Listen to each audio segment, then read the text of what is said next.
Om Sahana Vavatu Sahano Bhunaktu Sahaviryam Karavavahai Tejasvinavadhitamastu Mavid Vishavahai. Om Shanti Shanti Shanti. Om Shri Ganeshaya Namaha. Om Shri Saraswatye Namaha. Om Shri Gurubhyo Namaha. Om Samasta Janakalyane Niratam Karunamayam Namami Chinmayam Devam Sadgurum Brahmavidwaram Satchidanandarupaya Vishvotpatyadihetave Tapatraya Vinashaya Shri Krishnaya Vayam Numaha. Tapta Kanchana Gaurangi Radha Vrindavaneshwari Vrishabhanu Sute Devi Pranamami Hari Priye Pranamami Hari Priye. We'll go ahead and do the invocation for Bhagavatam now. Can we do it together? Janyadyasya yadonvayati taratas Charteshvabhignaswarat Tene brahmaridaya adikavaye Muhyanti yatsurayaha Tejo varimridam yata vinimayo Yatra trisargo mrisham Dhabna swena sada nirastakuhakam Satyam bharam dhimahi Dharma projita kayetavotra paramo Nirmatsaranam satam Vedyam vastavamatra vastu shivadam Tapatrayon mulanam Srimad Bhagavate Mahamunikrite Paparerishvaraha Sadyo hridyavarudyate trakribidihi Shrushrushubhistakshanat Nigamakalpataror phalam Shukamukaramrita dravasamyutam Pibata bhagavatam rasamalayam Muhuraho rasika bhuvi bhavuka.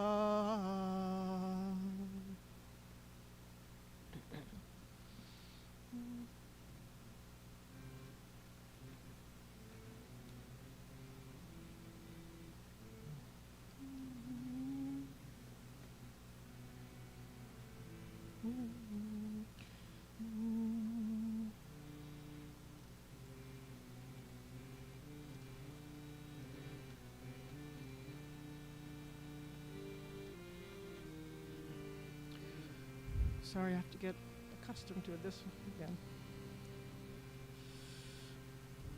I'm gonna change my bhajan.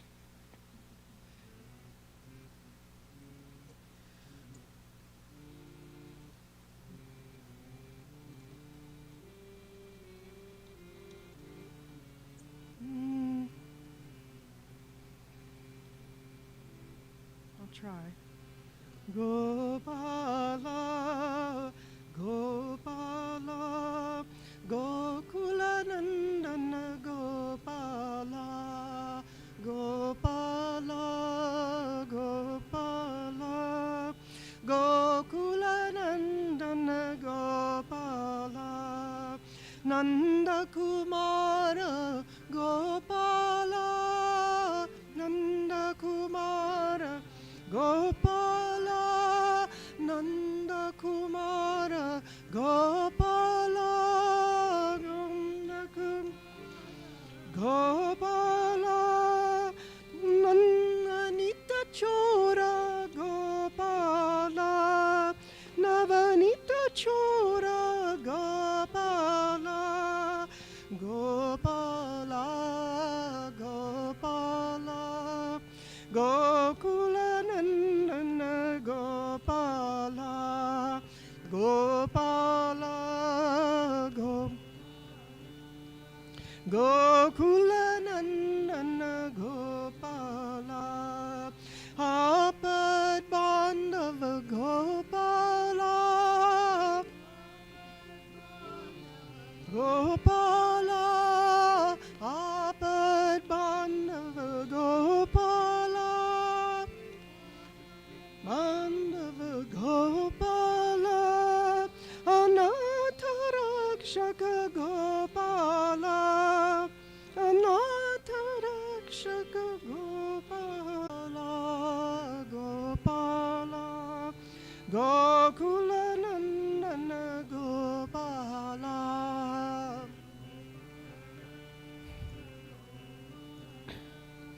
Gokula Nandana Gopala Gopala Gopala Gopala Gopala Gopala Gopala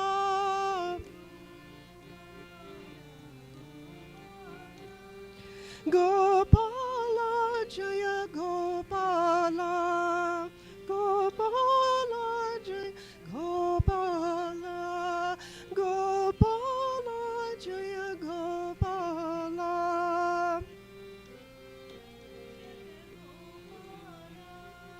Gopala Gopala Gokula Nandana Gopala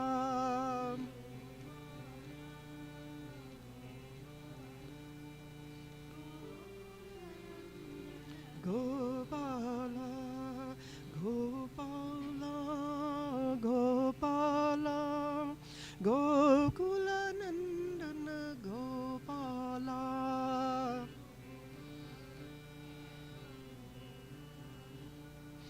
Gokula Nandana Gopala Shri Krishna Chandra Bhagavan Ki Jai Shri Vrindavan Vihari Lal Ki Jai.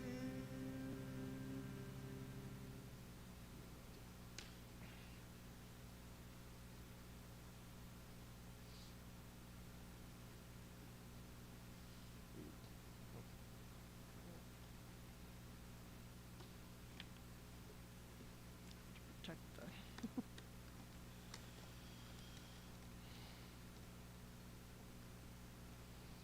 Okay, Bhagavan is presenting all kinds of obstacles. All right. How do you now? Excited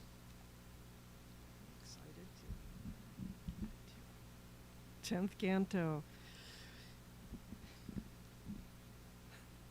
Because you see, all the devotees of the previous cantos, they were able to absorb their mind in Bhagavan's Leelas of canto. So, all right. So a few points. I don't think I mentioned before that, of course, each canto or skanda has a particular theme. And the first canto, in which we saw just briefly, the very initial chapters,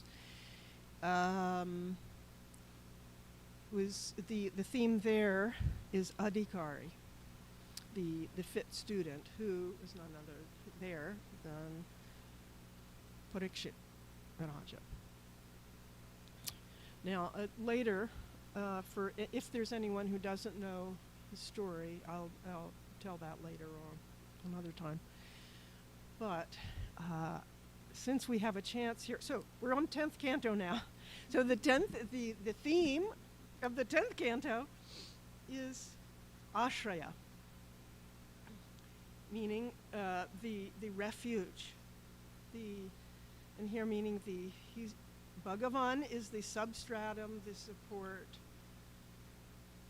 our support on every level. On the supreme level, as that from which everything apparently came, in which everything exists, that pure existence, consciousness, bliss, and into which everything, again, merges.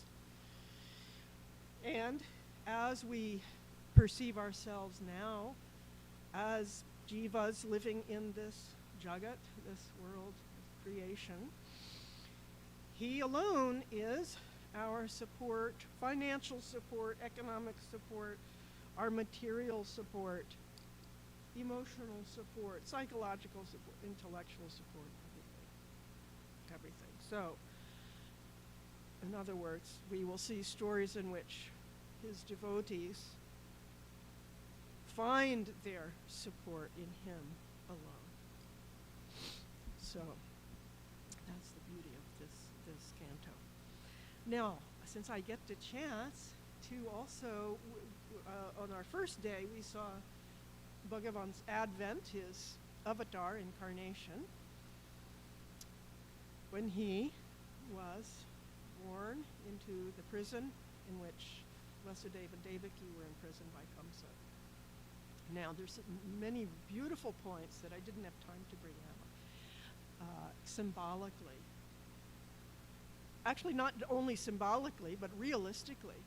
So remember that all the Mother Earth and the Devatas went to Brahmaji for help because of their suffering in this world, due to adharma.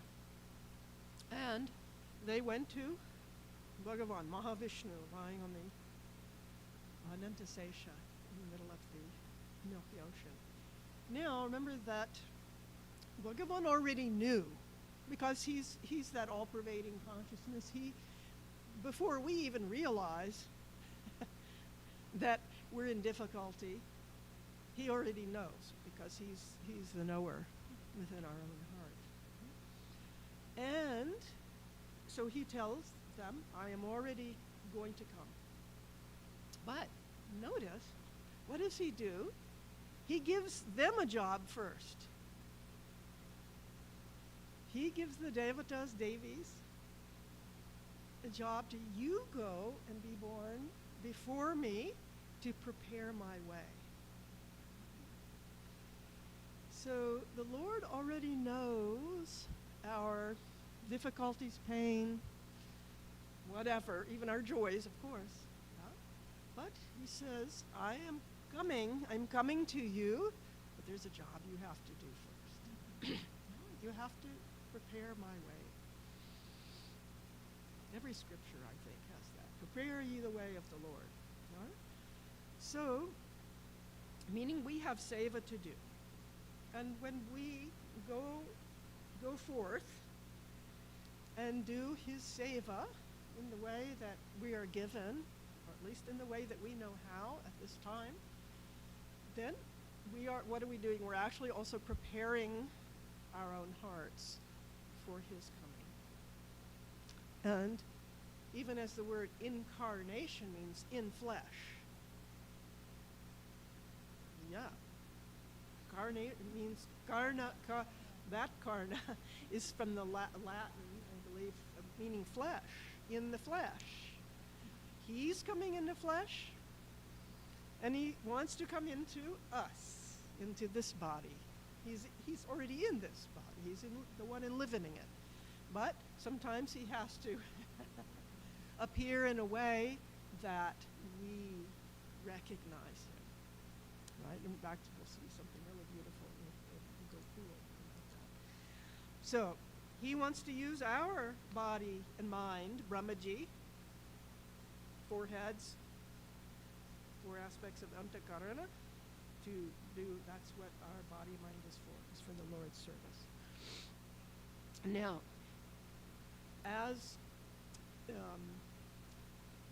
Devaki ji was already now pregnant, when she was pregnant in the prison with Bhagavan Krishna, remember the beautiful description of nature.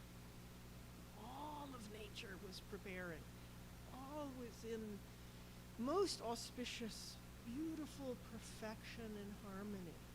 From the stars, the trees, the breezes, the flower, the lotuses were blooming even at night.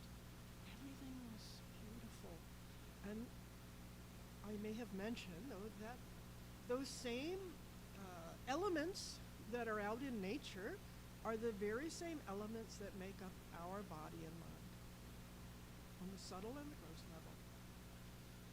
So therefore, meaning when all of those within us are purified, meaning directed to Him alone, and tranquil, quieted yet, as Gurudev used to say, quiet yet alert. The fires of the yogis or the rishis' fires, they spontaneously lit themselves. So that spontaneous love in the heart. So just to mention that again. And the beautiful thing also about the Lord's avatar is that now, avatar, that the word itself, meaning descend or to come down. Now, Lord is already here, as we know, in every atom. He is every atom. But again, that He comes out of His compassion into a form that we can recognize, and His leelas delight our mind and our heart so that we can become absorbed in Him. And notice, He comes, where did He take birth? No, in a dark dungeon, prison, into captivity. So Bhagavan Avatar comes into captivity, into our captivity, to release us from our prison. From our prison of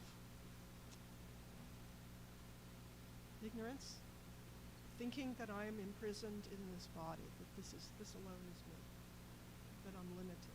So He comes into limitation to liberate us from limitation. He comes into time to liberate us from the sense of being time-bound, space-bound. Into darkness, right? To bring us the light, that to help us recognize, remember Leela means to bring out what is unmanifest.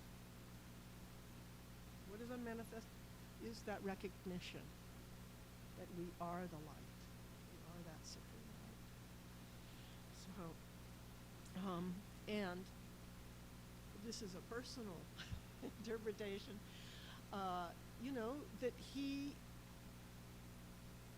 no matter how dark our darkness is at this moment, He doesn't hesitate to come down into it. Right? Down into the depths. So it's said that even to accept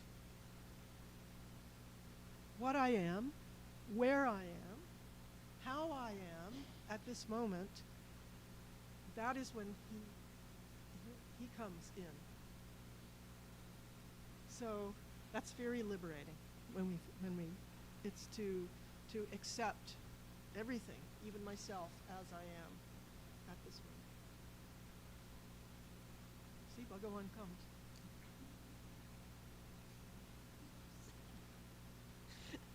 So, all right. When we turn to Him,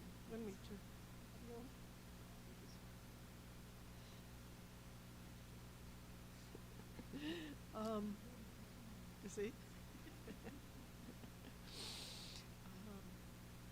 So,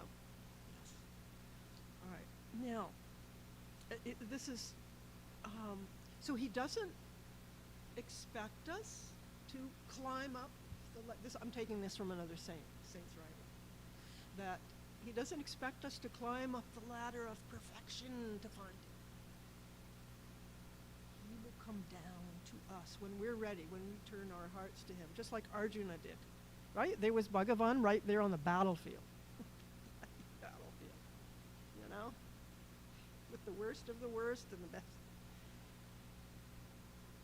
But the moment Arjuna was ready, then Bhagavan smiled at him and gave his jnana. Yeah. Now, another wonderful thing is that when Vasudevji was given that command, inward command, to take baby Krishna out of the prison, interesting point is that Bhagavan had just come to them, right? What did he ask Vasudevji to do? To give him away. And so I think this thought came from maybe from Maharaj or somewhere else. But you see, how do we protect Dharma? How do we protect the knowledge of God consciousness? To give him to others. Give it to others. Isn't that all Gurudev's mission? Sorry. I don't think of it, you know. So Gurudev's whole mission is about giving this knowledge to others. It only stays alive when it is passed on. We don't have to be teachers, you know. We don't have to be Swami or Brahmachari. Whatever we have and know, just to pass that on. So, isn't that interesting? Immediately he had to do that. So, and he was protected the entire time. He had to find his way. I doubt that Vasudevji knew his way, because it was dark, it was in the middle of the night. And now Kandananaji does say this, that it began to rain gently, and that noise was to cover up his footsteps. Yeah? The sound of his footsteps, so that no one would discover him. And of course, Anantasesha came to protect him and Bhagavan Krishna. So, when we protect Dharma, when we are following that calling in our heart, as Vasudevji did, Lord sent his power to protect us. You know? And sometimes we don't even recognize that protection unless something, you know, difficult or tragic or scary happens suddenly. I know many people have had that, like if they've had a car accident even suddenly, and in that moment, though, you realize later there was something protecting me, you know, something, you couldn't see it, but definitely a higher will protecting you. So that's Anantasesha coming over you. Yes, his power. All right. And one writer says a beautiful thing. He says, we may not know our next step. Our next step may be uncertain, but we are certain of God. We are certain of God's protection, direction, guidance. So, all right. Now, then when Maya appeared to Kamsa and he grabbed her feet to throw her against the stone, and she flew up into the air. Remember, Kamsa had touched her feet. Maya Devi's feet. That's why temporarily he was purified and was regretful, or said he was regretful to Vasudevji and Devaki. And actually he did let them out of the prison at that time.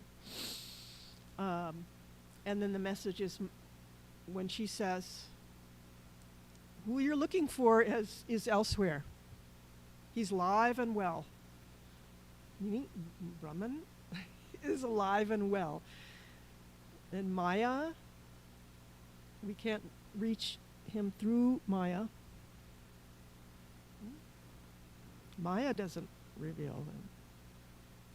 But going beyond that, keep searching, keep searching. Yet, Maya, for the devotee, also helps us.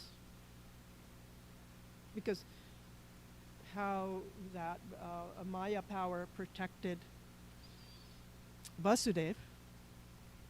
See? So, if we're devotees, then that Maya power of the Lord will actually protect us and help us reach our goal. Okay. All right, so now, I thought those are important points to mention in the story. Oh, it's so beautiful. So then, but Kamsa, his ministers then came to him and said, what are you doing? What are you doing? You're not paying attention. No. They said these Gokulavasis are none other than devatas. They're your enemies. So we should destroy. We should destroy. In fact, says we should destroy wherever the goodness is, wherever Dharma is. Mahavishnu is present where Sanatana Dharma is observed. Dharma is based on the Veda, the scriptural teachings. He manifests in yajnas, cows, holy people. The form of Hari is constituted of these things, and also of austerity, truthfulness, Dhamma, control of the mind, faith, mercy, titiksha, forbearance, etc. So they said, let us try to destroy all these things. So we see wherever these things aren't there, there's the opposite, right? I know. And they said, let's kill all the babies that are 10 days and 10 days and older. Yeah. The same thing in the life of Jesus, right? There's a slaughter of the innocents by Herod. So comes to listen to them. Isn't it interesting? Some very contemporary relevance here too. So, mind is very, very superficial, and therefore, oh yeah, let's cause chaos. So, now, but in Gokul, everybody was awakening in the morning. Yashoda-ji woke up. She hadn't known that she had given birth to a boy or a girl. Everybody, even her maidservants, had fallen asleep. But when they woke up and they saw this beautiful, divine, well, they didn't say divine at that point, but divinely beautiful infant boy, and everyone was just overjoyed. And when Nanda Maharaj was given the news and saw his child, he was just ecstatic. And, out of that exuberance, that joy, that love, he immediately gave away thousands of cows. He gave away precious jewels, flowers. He did they as well, all the purificatory rites. And it says here that how everything is purified in our life. Material objects gain purity by passage of time, the body by bathing, the embodied being, jivahood, by ritual rites done in devotion, senses by austerity, wealth by gifts, mind by peace. Creating peace in the mind is purification. And the jiva by knowledge of the Atman. So, now, before, Gokul, even the name Gokul. So, the Mahatmas say that, of course, Gokul, the meaning, is village of senses. Because Go means, one of the meanings is Go, senses. Kula, village of the senses. So now Bhagavan has taken birth in this village of the senses. And this Mahatma, in fact, I have these here. You'll see later. By Kandananda Maharaj. Yeah. And he says, Bhagavan comes in his avatar because Lord should not only be known as the subject within the mind and senses, but he should come out, be seen outward by the senses. He should be available as that bliss itself in form for us. So, and he's brought into obscurity. Why is he brought into obscurity of the village of Gokul, way out in the pastures of the country? He said that because he's also meaning spiritual consciousness. Every stage of Sri Krishna's life is also showing us how spiritual consciousness grows in us. Because see, he's brought there to go to grow in obscurity so that Kamsa wouldn't immediately know where he was. So it said that spiritual life, especially in its beginnings in our life, it grows best in obscurity, humility, simplicity. Not out there.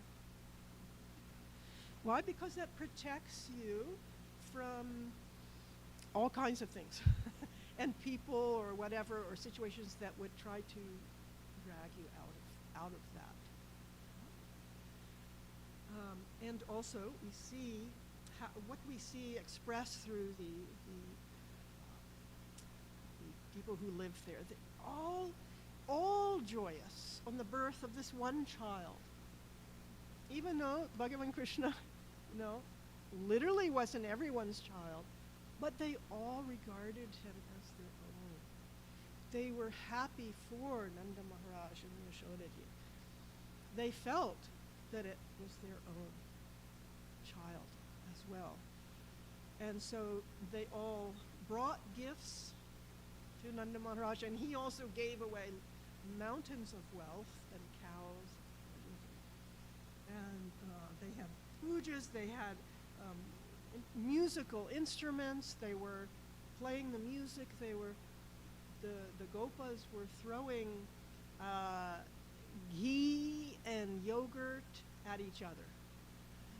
That was the way they celebrated. When I was in the Hare Krishnas, they did that too. Yeah, it's very sweet. Yeah. It's because everyone starts laughing, and it's like kind of like when they throw the colors, the water. Yeah. So it was all in rejoicing, and everyone's needs were completely satisfied. So this joy, and so our spirituality is nourished in this atmosphere of giving to each other, and as it is said, that it takes a village to grow a child, to raise a child. This is literally shown here, that everyone felt that one child was their own. so they did everything they could, and they always were trying to protect Sri Krishna. So you ended up protecting him. So great, great rejoicing in Gokul, and which is also Vraja. And notice that Vraja, meaning of Vraja, is also Braja, meaning Ja, the dust of Brahman.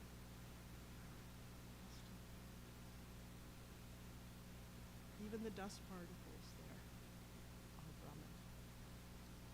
Because Bhagavan was there. And it became, when Bhagavan was born there, everything and everyone became prosperous. Because wherever the Lord, the Supreme, is loved, valued, respected in that place or culture or family, whatever, there will be enough. There will be enough. So we have to let the Lord live in our body and mind that are always in service to Him. Now, so Nanda Maharaj was so blissful. They all were so blissful, and Yashodaji, what to speak of. I think all the songs of the saints, express the love of Yashodaji for Sri Krishna. These beautiful songs.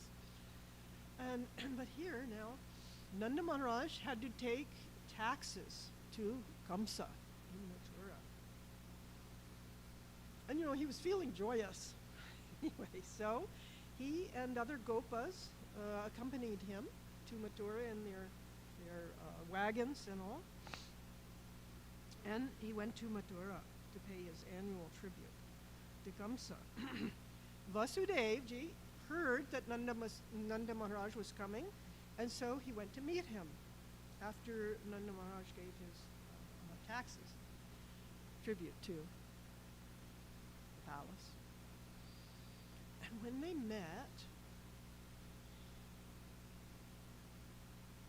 this is an important conversation here that is expressed because Nanda Maharaj, Vasudev speaks first actually. He doesn't speak a word about what he's been through, that he's lost 6 children, and the 7th is, he does mention the 7th here, but so he says, Nanda Maharaj, you must be so happy. You have been, even in your older age, you have been blessed with this child, a wonderful child, you and Yashodaji. And he praises Nanda Maharaj and expresses his happiness for Nanda and Yashodaji.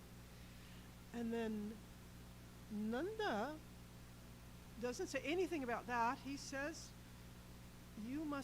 Vasudeva, must you feel having lost 6 children? And he says, we feel pain for you. So again, Akandananda Maharaj says this shows the magnanimity of both of them. That each was concerned for the other. Reminds me of St. Paul, where he says, rejoice in another's joy, and grieve in the grief of another. So that expresses their love for each other. And Vasudev also says, they both knew that Nanda and Yashoda were taking care of Balaramji, right, who had been transferred to Rohini's womb, who was also a wife of Vasudeva. But they were also taking care of Balaramji. Now, before they departed, Vasudev says to Nanda Maharaj, he says, don't delay now in going back to Gokul. Because he says there are signs, some evil signs Nanda Maharaj didn't know what those were, but he had a deep respect for Vasudeva. So it shows also how great Vasudeva was. That Nanda took his word, took his word, and immediately he and the other Gopas went back to Gokul. Now, in the meantime, while they had been gone, or just while they were probably on their way back, Kamsa had sent one of his wicked Rakshasis, Putana, because he was on the lookout. Where is that? That one who is going to be my demise, cause of my demise. He didn't know where.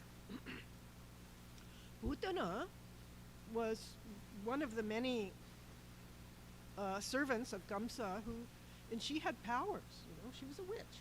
She was a witch. And she could shapeshift. Many of them could shapeshift. They call it shapeshifting in Native America, and I don't know. So she could change her form at will. And so she had been sent by Kamsa, and she was going from village to village. And strangely, there were infants that were dying, mysteriously in these other villages. And now she had come to Gokul. And all this celebrating was going on in this house, so she knew something. Maybe a child has been born because so much is going on and gifts are being brought. And she turned herself into a charming young lady.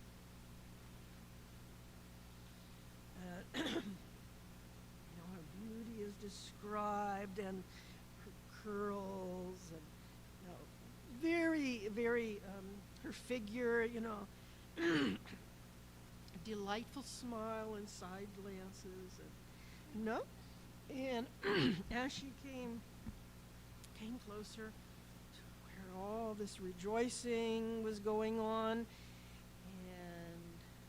she came into the house, and you see, this also shows how much they would, everyone would be a part of helping out and even nursing.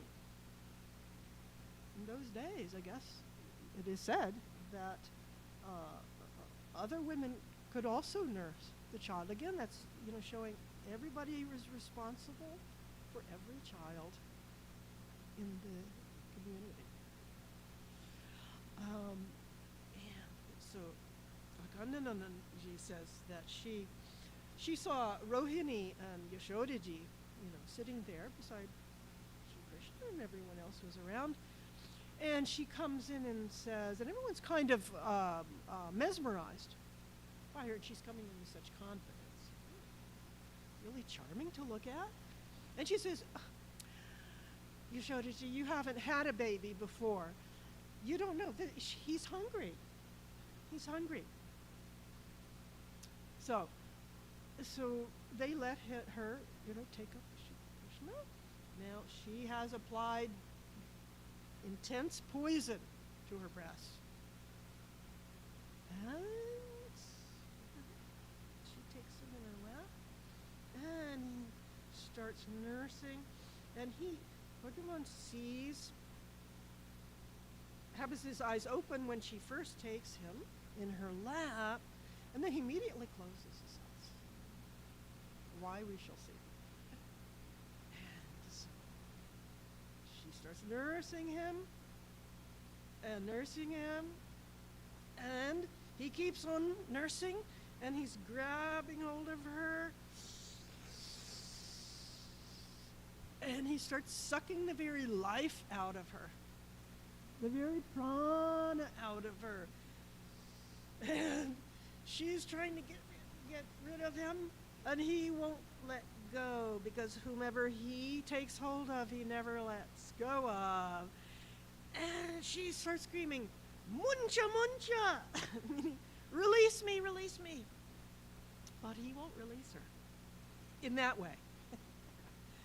And all her life goes out. And as this is happening, suddenly her demonic form, demoness form, comes. So the facade, the mask, falls away, and she becomes her huge demoness form. Huge. And she screams as her life goes out of her. Bhagavan is still sitting calmly at her breast as she falls. It said she became several miles big. And with a crash, a scream, she falls to the earth, and even the trees around were leveled. No? Sometimes they see things like this and they don't know what has caused it. But, and just at that time, the Nanda Maharaj and the Gopas were starting to come back from Mathura, and all the people are running, thinking that Sri Krishna has been killed. And then when they find where he is, he's playing on her chest, very innocently, totally no harm at all, and huge, ugly demoness there. And it's very interesting. She is called a Kamacharini. Isn't it one who moves amidst desires, right? We will see who she is and what she is. And he is called, when they find, actually when she sees him to begin with, he's called Charat Charatma, the one who indwells or in all, move amidst all Atmas. He is all Atmas. Now, so they find Bhagavan Krishna, and they're alarmed, totally alarmed. And what is happening? You think, God has saved our little child. And when Yashodaji comes, they say, he's mine. And they grab up Sri Krishna, who's still smiling innocently, and they start doing all this, rituals for protection and calling out the names of the Lord, many names of the Lord to protect every part of him. And seeing the infant fearlessly kicking his limbs, lying on the dead body of the demons, the gopis took him up in their hands, with their minds greatly agitated. And says that her body pulverated 6 kroshas. Now this word is interesting. Looking it up, the word kroshas means it can refer to about 18 miles, but the Adhyatmic interpretation is, as she died, her 5 koshas plus ego makes the 6. She smashed 6 kroshas worth of trees, so her 5 koshas plus ego.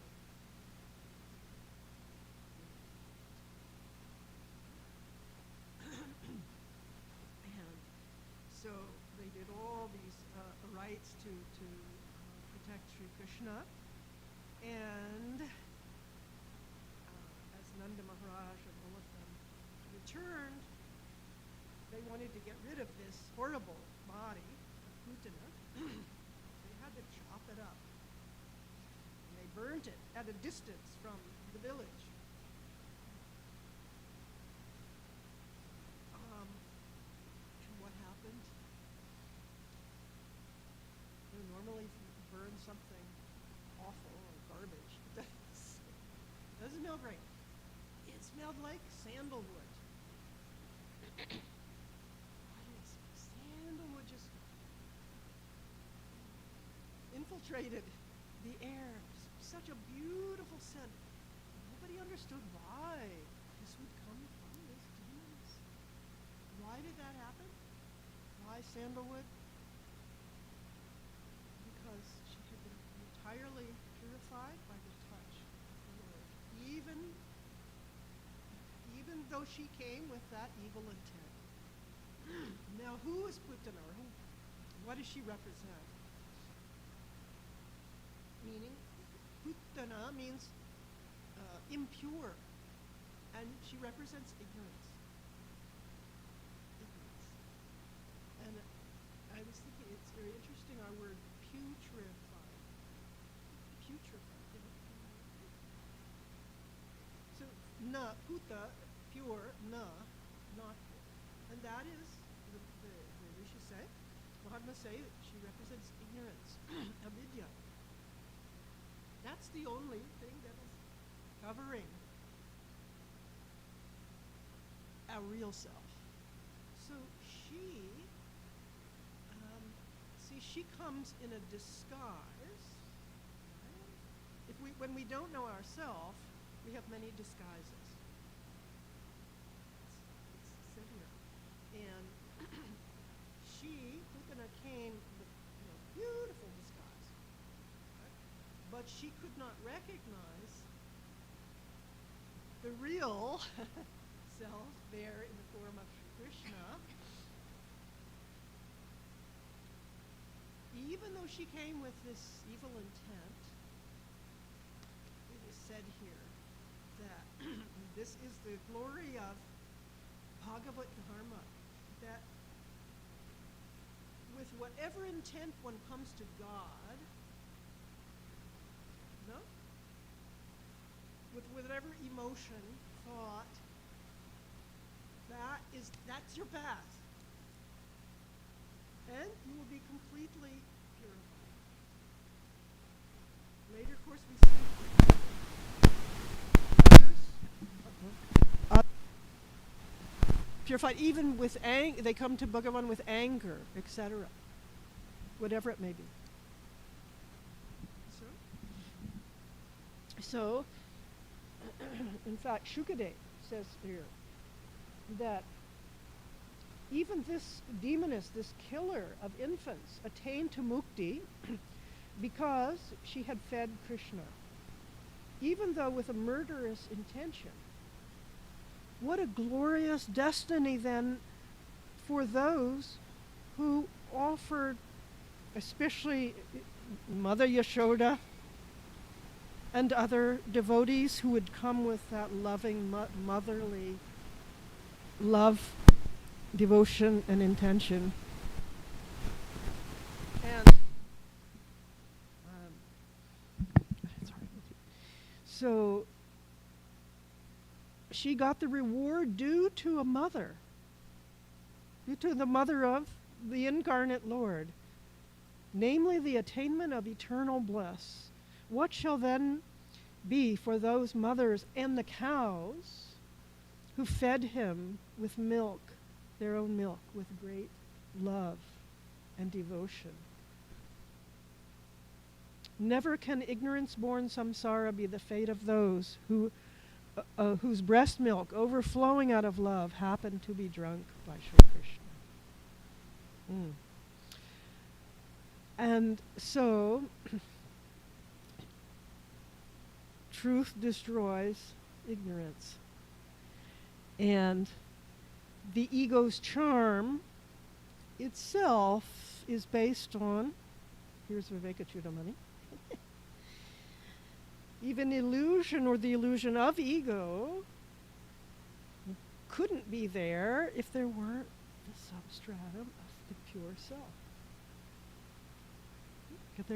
An illusion can only arise if there is already a changeless substratum. Whoever hears with faith and devotion the story of Putana's liberation, which constitutes a lila, playful deed of the Lord's infancy, will gain lasting love, undying love for Sri Krishna. Now, another point is somewhere it is said, who was she from a past life? You know? You know who she is in a past life? Okay. So it is said that Putana was, was Bali Maharaja's daughter. I have daughter here, but maybe I'm wrong. But okay, maybe, but I have. I'll try to find out.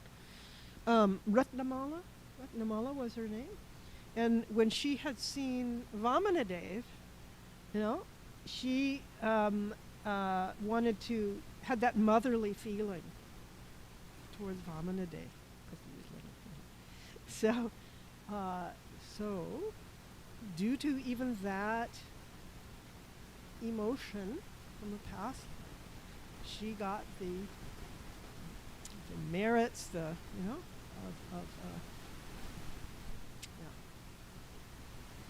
coming in contact with Sri Krishna and being liberated by the touch of his feet, by his taking that very prana.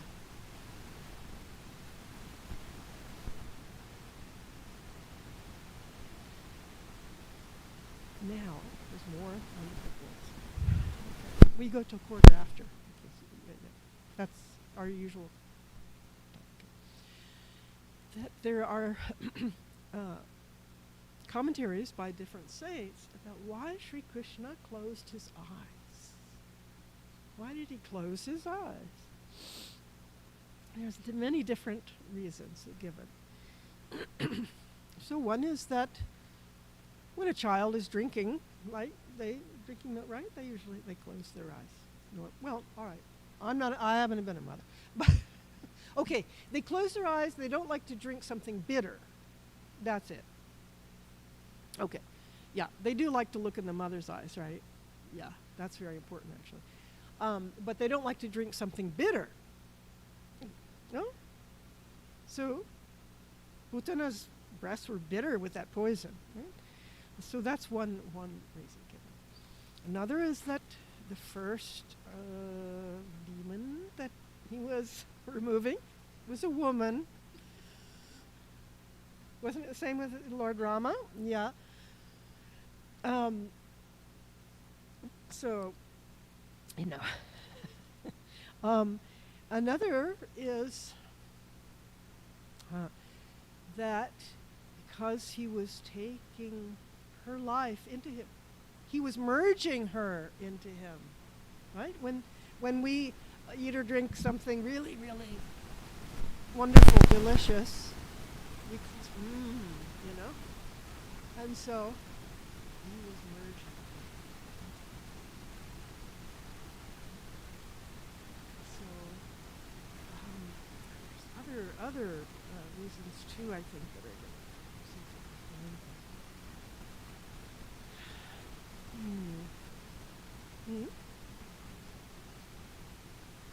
Right. Yes, thank you.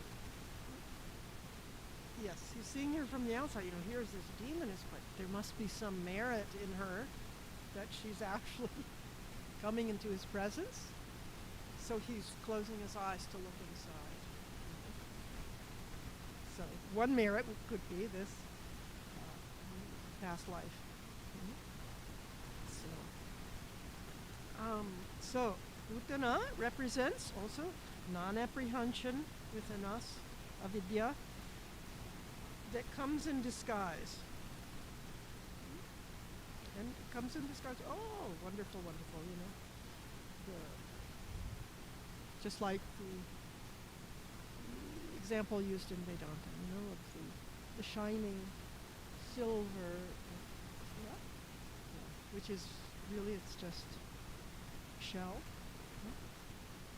So things of this world, objects, seem to or appear to be the source of joy for us, or security or whatever, or even our identity. But it's a disguise. It's a disguise. So we pray for Bhagavan's grace with whatever emotion we can come to him. Yeah? And his touch will remove that emptiness. So even with that devotion in our hearts. And another point actually that is said, and of course Shri Krishna also can represent here the Guru. And that the Guru knows what's good for us, but he closes his eyes to the pain that he may cause. To the pain that he may cause, but if you've been around Guru, or yeah,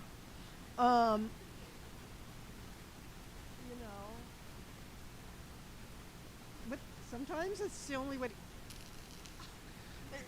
They press that point that the whatever comes up, and then you realize, oh yeah, he knows everything. He knows everything.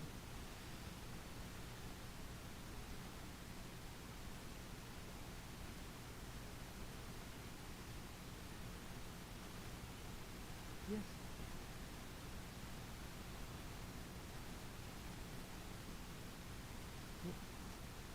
Yeah. Yes. Yeah. That's one thing, you see, and Gurudev has a wonderful lecture that's on tape or CD now, or whatever now. What is it called? It's is it? Okay, it's on Sri Krishna, and I remember the first time I heard it, it's like, because I, coming from the Hare Krishna, everything beautiful, beautiful, wonderful Krishna, But actually, Gurudev talks about if we had been through what he went through, we would be, writing our autobiography. I was born into a prison, a dark prison. So-and-so was after my life even before I was born, and then throughout my childhood. And, if you make it real, all his life, all these great, yeah. Because, and we, Mahatmas are like that also, because they see who we are, they see who we really are, and they see themselves in us, and they want us to get out from behind the disguise, which is actually causing us pain, and they know how to remove it. It's not always fun.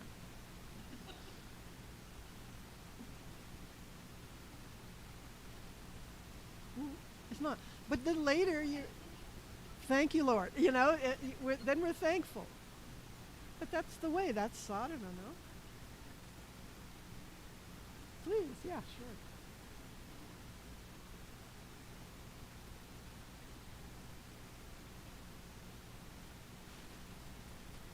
Yeah. Mm.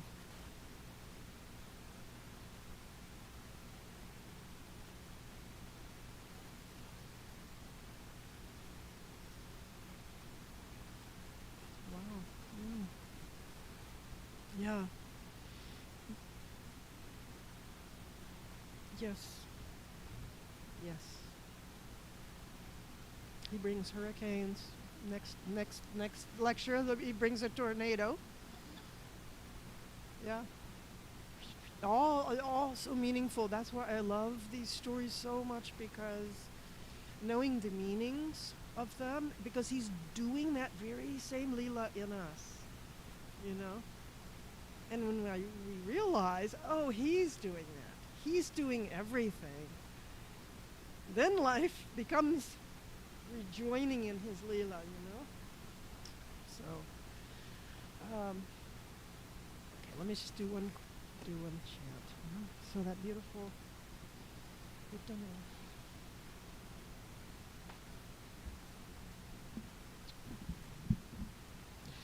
Let's hope I can get it. Sometimes I do it fine at home and then I come here. That's just not good.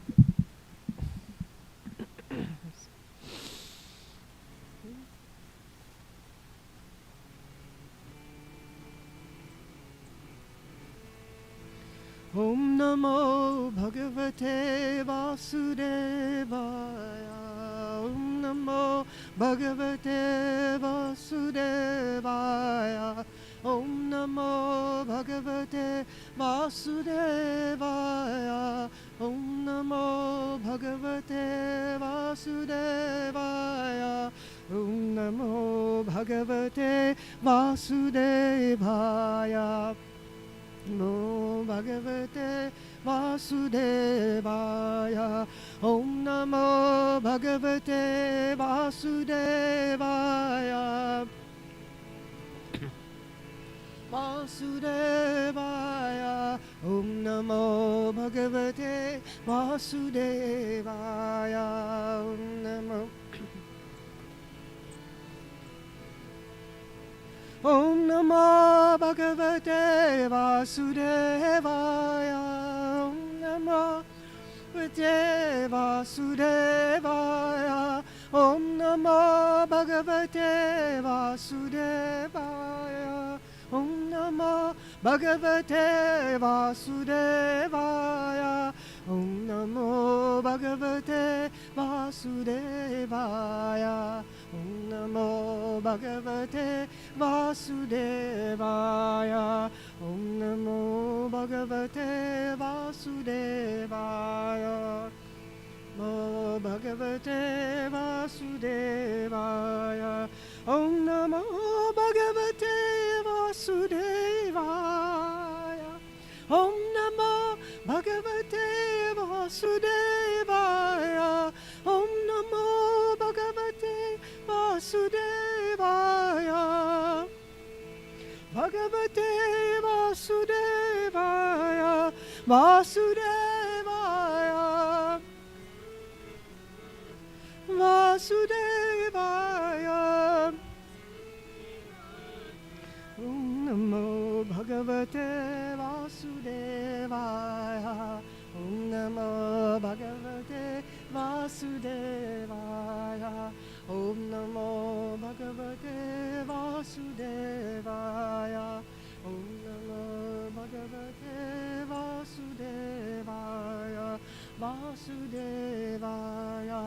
Vasudevaya.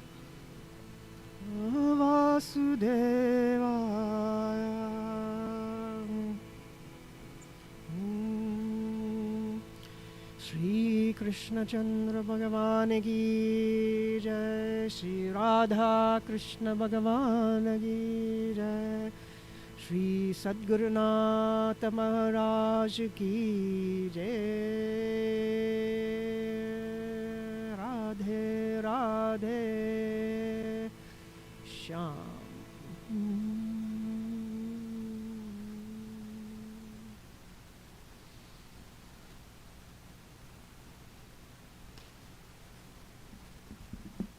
Also mention, sorry, that that Arunaji, when she was here, she came earlier, informed me that we don't have class for 2 more weeks. We won't have it, right? So, yeah, next week is Ramakrishna Nandaji, so he'll have a class here at 11, and then the week after, he said, is Navraj.